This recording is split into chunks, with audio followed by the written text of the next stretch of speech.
The leader pointed out, all those elements that were included in last week's bill were filibustered by the Democrats, and not on the bill itself, but on the motion to proceed to the bill.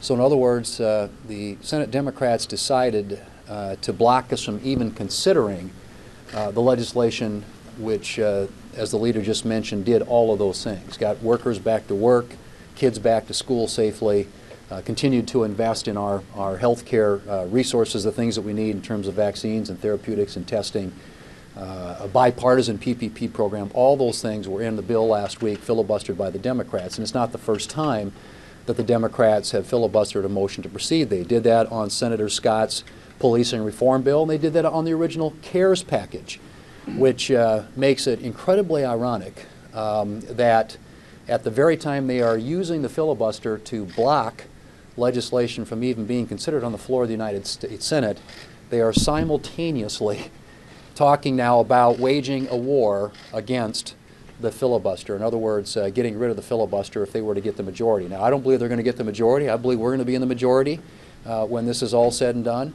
Isn't that right, Todd? That's right.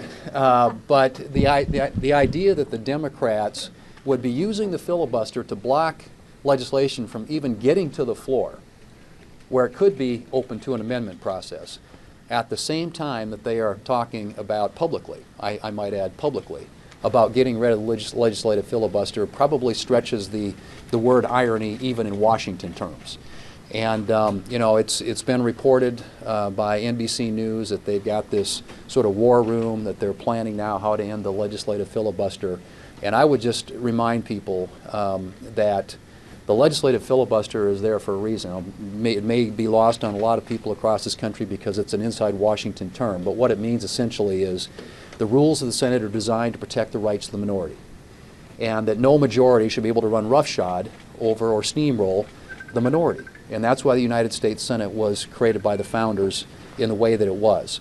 And we as Republicans have been pressured many times. The leader can tell you he's been pressured many times by people pretty high up to get rid of the legislative filibuster, but we have always respected what that means in terms of protecting the rights of the minority. And so here we are defending the Democrats' rights while they're in the minority, while they're already talking about if they were able to gain the majority, getting rid of that very protection that they're being afforded today and using on a regular basis to block legislation that we put on the floor from being considered. So I hope that this debate, discussion that we are having about this subject as voters think this fall about what could happen if the Democrats get the majority and have the presidency and the House in a new government in January, all the things that they could do if you strip away the protections that the minority has in the United States Senate. And I hope American people think long and hard about that when they vote this fall.